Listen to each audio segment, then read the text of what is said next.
Oh well, they just went there. Maureen Callahan and Kinsey Schofield going public on these long reported rumours, which I can tell you, I believe to be true, that it was Meghan Markle, perhaps with Prince Harry, who first spread the rumours about an affair between Prince William and Rose Hanbury. Now, let me take you through a little bit of the background on this. You'll remember there was the famous tweet exchange between the then Guardian writer Hadley Freeman and Giles Corran, who was the columnist for The Times. And Giles Corran responded to Freeman saying, yes, it is an affair. I haven't read the piece, but I know about the affair. Everyone knows about the affair, darling, just as Jews, even us Jews, although admittedly I'm quite a posh Jew, if such a thing admits. Now, after coming under a storm of criticism, Giles Corran, there he is, did eventually delete the post, but the damage was done. And many believe that it confirms suspicions because Giles Corran is part of the Soho House set, where Meghan Markle which Meghan Markle would obviously use very often to get stories that suited her narrative into the public domain. I'm going to get analysis on this from Royal YouTube Sensation, according to Taz, in just 1 minute. But this is how Kinsey Schofield and Maureen Callahan went public with this. Big news! Outspoken is now available as a podcast too. So please do subscribe wherever you get yours, Spotify, Apple Podcasts, and make sure you rate and review. I'll take 5 stars, if you may. If you know if this is true or not, that it was Meghan who leaked all those rumors that William was having an affair with Rose Hanbury. So what I heard was that there was a foodie, like a food critic at a Soho House event, and people saw Meghan sitting down with this guy. And that person then goes and tweets this and blows up the internet. And that guy later had to come out and say, I was drunk. I didn't mean it. I was just trying to cause trouble. But the rumors are that this guy was seen at Soho House. Meghan would be familiar with a foodie blogger. Because she considers herself a foodie. Look at her program, unfortunately. And so that's, yes, I've heard all of that, that Meghan is the one that instigated this. And I think I've said that like on Sky News and stuff. I don't think that it's something that I've been fearful of saying. I see the value in it. She didn't like the heat that she was getting, and it was a way for her to distract and to change the conversation, allegedly. They just went there. That's how it felt when Maureen Callahan and Kinsey Schofield said the quiet part out loud. That Meghan Markle, perhaps with Prince Harry, was the original source behind the long-circulating rumor about an affair between Prince William and Rose Hanbury. To be crystal clear, these are claims and commentary, not court-tested facts. But the reason this landed like a thunderclap is simple. If true, it reframes years of palace drama as a calculated distraction play. If false, it shows how powerful voices can still supercharge an unverified whisper into a global headline. It's also a way, if it's true, for her to really, I'll use Meghan terms, manifest or self-actualize, hold her space as a true chaos agent, as a merchant of chaos. And it allows her a temporary release of her rage and resentment against William and Catherine for being the alpha royals, for her being stuck with the loser dumb beta royal. According to Taz, with me now, your response. Well, Kinsey is right. Giles Corran was on the Amsterdam 2-day cruise that they did. I think it was 2 days for Soho House when they opened up that particular venue. Harry and Meghan were with him. And I've always found that very, very strange that he was the one that started that after spending time with the couple, like you said, going to a Soho House event. And it was crazy how quickly his tweet blew up. I had a tweet exchange actually between Giles and myself, and he said that he was just passing a comment with friends. And when you looked at the number of people that were actually following the conversation, there was only like 3 or 4 people in that tweet that were part of the conversation. It's like somebody was waiting for that to be posted, for it to have then hit the mainstream, as it were. Meghan's Sussex squad were the ones that picked up on it, and then it went boom. And it's like, who was following him at that time when only 4 people were in that conversation? Why was there so much attention being paid, waiting for a food critic to say something? And I just find it linked, because every sort of story that we've had come out with Catherine being a mean girl, Catherine not giving Meghan a lift, that came from one of Meghan's friends in Toronto. I can't remember her name now, but she runs one of the magazines over there, a gossip one.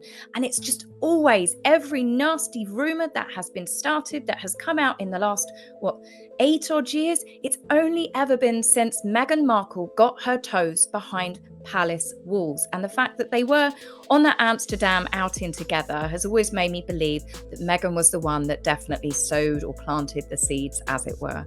Yeah, indeed. Totally. Absolutely.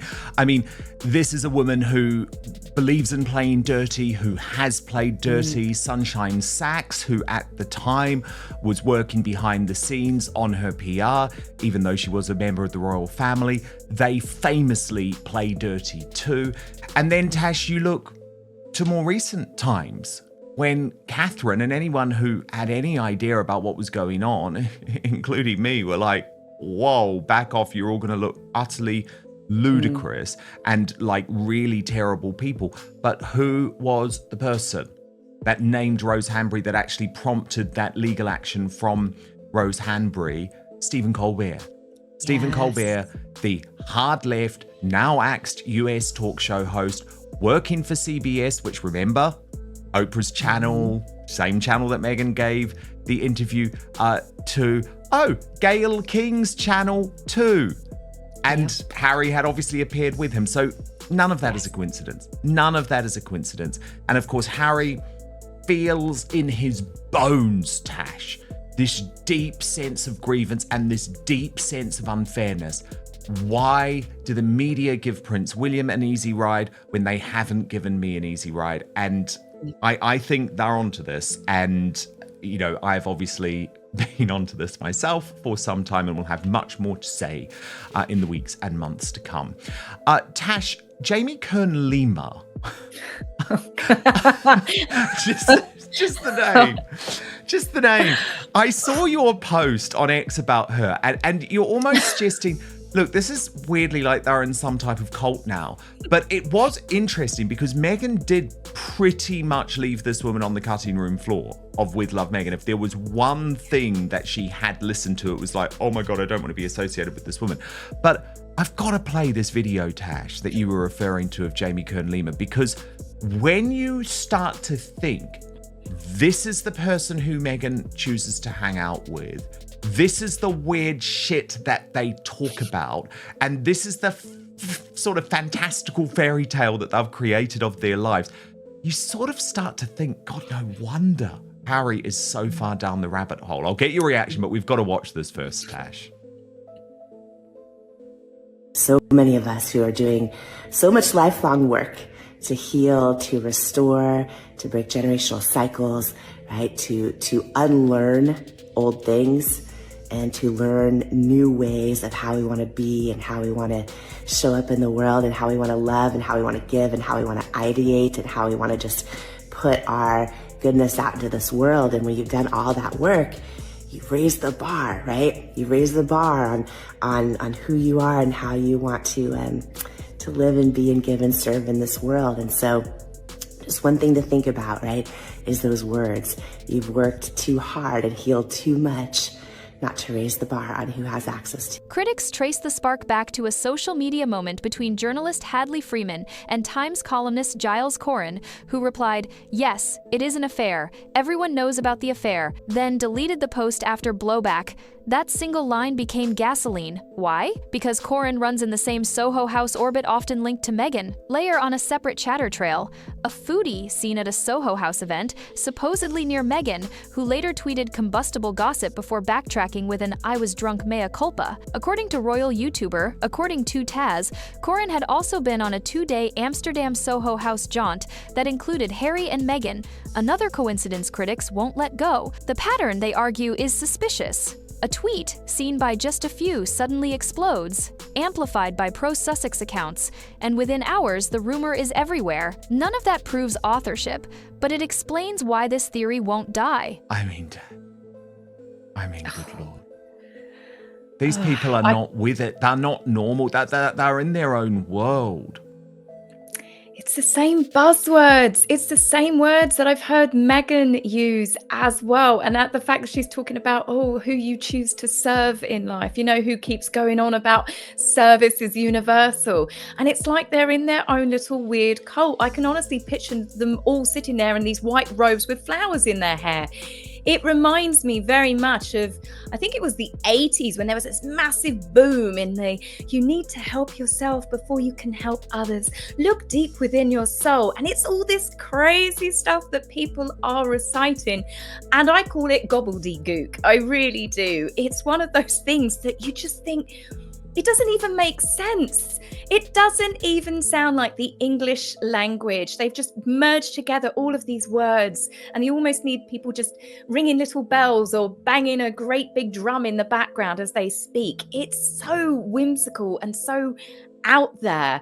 And yes, I think it does make a lot of sense that Harry is definitely parroting everything that his wife does, because it seems anyone that's in that inner circle of Meghan's, they all parrot each other.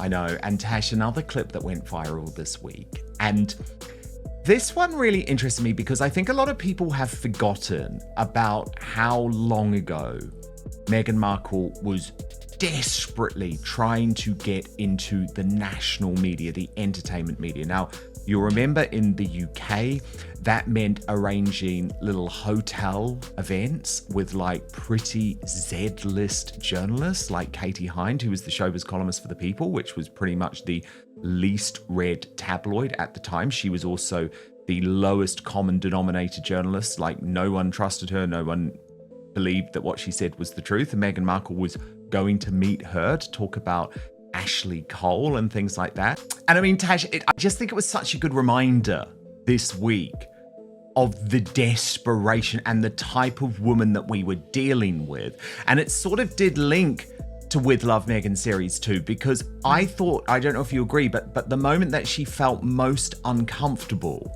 was when the producers had clearly forced her to reminisce with Chrissy Teigen, bully girl Chrissy Teigen, about her time on Deal or No Deal, because she doesn't want people to be reminded of her desperation for fame and the lengths that she went to. So I thought it was a very nice reminder from Wendy Williams this week. Yeah, she is. Meghan has been a grifter for a very long time, as some people would call her, but her desperation to climb that pole for fame, and she got to the top. And I still cannot believe that a woman from Deal or No Deal married a prince of the United Kingdom, became the daughter-in-law, the granddaughter-in-law of Queen Elizabeth II, and she's lost it all. And now she's merching other people's clothes on Instagram. She's selling $9 jam jars and rosé wine. And yeah, she does still come across as the exact same person. Meghan is always going to be chasing fame or chasing money. But that was funny for the reminder, as you said, from Wendy Williams. I think she's spoken about her a couple of times, because she's brought that up a few times, I think, after Meghan fell out of favor as well, saying, she was so desperate to try and get herself on TV. And she was at that point, she'd already met Harry. She'd already met Harry, and I think that he wasn't willing to make her his girlfriend at that time.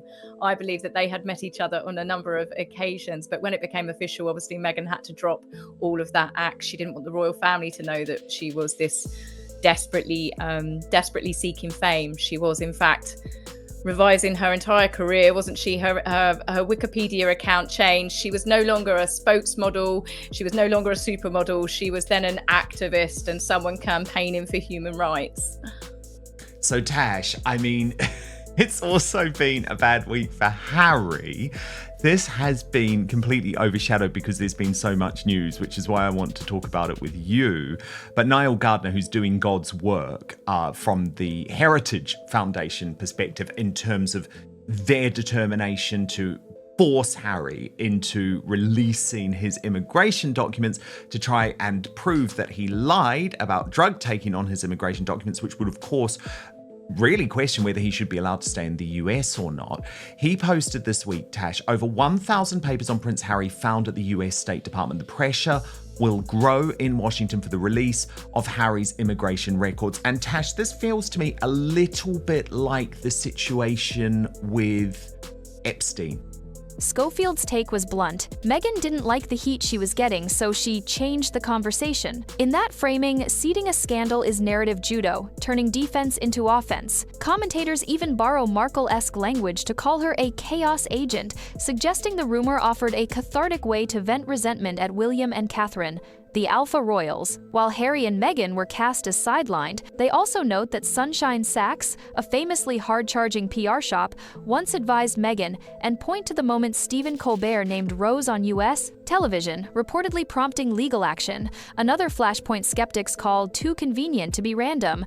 Here's the guardrail. None of this is proven. It's a web of timing, proximity, and perception. But in the court of public opinion, that can be enough to harden a narrative. At the end of the day, Trump has made it quite clear that he doesn't particularly want to go to war with Prince Harry because he knows that that will cause difficulties for King Charles and Prince William. So that's the reason why. It's down to his respect for Charles and William, nothing to do with any type of respect for Harry. However, Tash, I think given the pressure on the Trump administration over transparency when it comes to Jeffrey Epstein, I mean, we've seen over the course of the past few days the release of the Ghislaine Maxwell interview, for example. Surely this is an easy win for the Trump administration. Just release the documentation on Harry. Why on earth should it be protected? Yeah, exactly. I mean, they do need to be transparent on this because this comes down to, did he lie?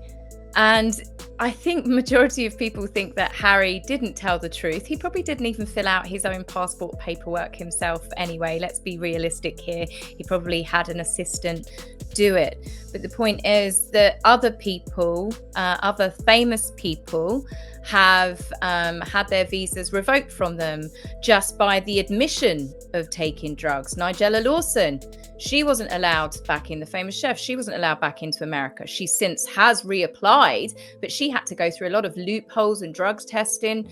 Sadly, Liam Payne, who we lost not that long ago, he was stuck where he was because of his visa problems. He couldn't get into the USA because of the admission where he was going through a few issues and he'd taken drugs. So you've got to think, why are they still covering for Harry? So if he hasn't done anything wrong, then release the documents. But by hiding them, it makes it look like that there is still people in the government willing to cover for Harry. But if they're not willing to cover for other celebrities, why particularly him? It doesn't make it transparent for people, and it does anger. I know I've spoken to quite a lot of Americans. Why is it one rule for him and one rule for others? Indeed. And it shouldn't be. It really shouldn't be. But Tash, I think that's why Meghan Markle, who had the opportunity this week in the Bloomberg interview to go for Donald Trump, made it quite clear she wasn't going to do that. And I found that really telling. Yeah, she did. She bit her tongue for a change. I was quite surprised that she didn't come out with something. Well, she knows snidey. the seriousness, I guess, of what the family is facing. And yeah, I mean, yeah, Harry's already stuck his head above the parapet a couple of times, didn't he? When he didn't say President Trump's name, but when he was in that Invictus speech, and he's done a few little snide remarks about people in power and corruption and stuff. And maybe they've got to the point where Harry knows that if he and Meghan do keep sticking their head above the parapet, they may not like the attention that they get when when Donald Trump turns around and says, do you know what? Fine, we'll release the records, because then the government will need to act, they will need to kick him out of the country, and he will have to follow the exact same rules that other people do. The week also resurfaced clips that color how people read Meghan's trajectory. Wendy Williams recounted how, pre-Harry, Meghan personally visited the show's bookers solo, pitching herself for a segment, a reminder of the hustle critics say she now wants erased. Meanwhile, a viral Jamie Kern-Lima monologue full of raise your vibration therapy, speak, had detractors calling Meghan's circle cult-ish, pointing out how closely the buzzwords mirror Markle's own. Across the Atlantic, pressure is mounting in Washington to release Prince Harry's immigration records after his drug use admissions, with the Heritage Foundation cheering new document totals at state. And in a Bloomberg sit-down, Meghan carefully sidestepped direct shots at Donald Trump, an unusually cautious note that some read as strategic silence while legal and political headwinds swirl. None of those threads prove anything about the Rose rumor, but together they fuel a vibe: relentless narrative management, careful avoidance, and a knack for timing. We've actually got the clip of her on Bloomberg refusing. Or not. I mean, it's clear she wants. Anyway, let's just watch. You'll see what I mean. You had some choice words for President Trump. I think it was in 2012, like the Republican Party lost the female vote by 12 points. That's a huge number. And with as misogynistic as Trump is and so vocal about it, that's a huge chunk of it. You're not. Are there things you're dying to say or do right now that you feel like you can't? No, I just make a choice of what matters to me and what's important to me. And that was a different time in 2016, certainly. But no, I mean, what was that, the Larry Wilmore show? Yes. I was so excited to have that. I was so excited to be able to go on that show at the time. Yeah, no, I think. Hi, how are you? Good, thank you. Thanks for having us. Okay. Thank you. I've got a classic and a jalapeno. I'm a classic. Okay. Thank you. Perfect. There we go. Thank you so so much. Can I grab much. some napkins from you? Yeah. Thank you. Okay, we'll wait for the napkins. Just to be I'll on let the you- safe I'll let side. you finish your answer. Of course it was a different time. I was excited to be on the show, and I think if there's anything that I wanted to say or that felt necessary to say, then I would say it. But that's not where I'm at right now. I don't think I haven't said anything since 2016. That was well before I met my husband, too. Tash, I mean, there's just so much to go at in that clip. Yeah, you can tell that. I don't know if Emily was even maybe hinting, was that about Trump or was that about the royal family again? Meghan, is there anything that you would like to continue to say? It's the same nonsense that she comes out with, the same as she did with the Alison P. Davis. You know, it's that whole thing of like, I've got lots to say until I say it. You know, part of the, part of the unsung song is still part of the song, and all of that nonsense. You can tell that Meghan wants to say something, but I don't know. I think there's so much of that Bloomberg interview where she was obviously referencing the royal family. I still think there's undertones from threats from her that one day she will say something. She just chooses not to. But yeah, whether it was about Trump or not, there was definitely something with Meghan there. You can tell by how strained her face was that I think maybe she's been told that she can't say anything at the moment. If Harry is trying to meet up with the king, or if Harry is concerned about the visa issues, but it didn't seem an organic answer using Meghan's own terminology there. She didn't seem like that she was being completely honest. Tash, People magazine this week, and I mean, I think it's really telling, by the way, that they actually did this on the week of the release of With Love Meghan Series 2, deciding to look into the life of Prince George. Let me take you through it, Tash. The cover, the boy who will be king, the most normal 12-year-old future monarch we've ever had. The reporting quotes a palace insider. This is in regards to him taking on more royal duties. It's a slow game, and it gets him used to it on the couple's terms rather than anybody else's. It writes, while his younger brother and sister often shine with lively charm, George tends to project a thoughtful calmness. He comes across as a serious chap, and insider adds, to have the world's eyes on you, especially when you're so young, is demanding. Yet those who know him well say he also has a playful streak. Indeed, times have changed. Charles was called Sir at school, while William went by his first name, and George is following suit. It's evolution, rightly so, notes the close insider. It reflects the modern vision William is defining for his son. Unlike his own childhood, shaped by his parents' tumultuous divorce and relentless photo calls, even on family vacations, and far from the royal upbringing Charles experienced, William and Kate have carved a different, more protected path for George. What did you make of this, Tash?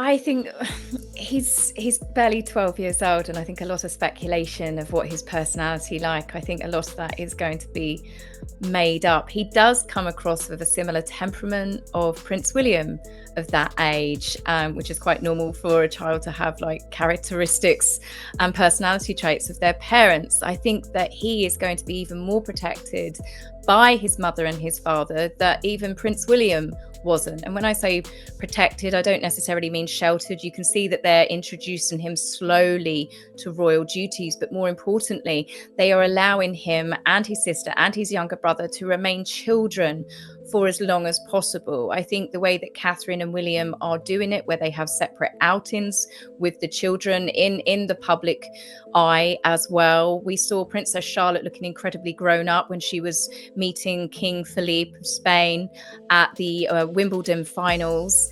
And I think there shouldn't be too much pressure on Prince George yet, whilst it's nice to see them on the front covers of magazines as a family. I think that we are not really going to see George's true personality comes out until he's a lot older. So I just hope the magazines do respect the boundaries, that this is a 12-year-old little boy that is, and he is a little boy, or a tween as you call them now, that not to start piling on the pressures of what he is like, what he isn't like, things he's doing at school, because obviously it put a lot of unfair pressure on Prince William.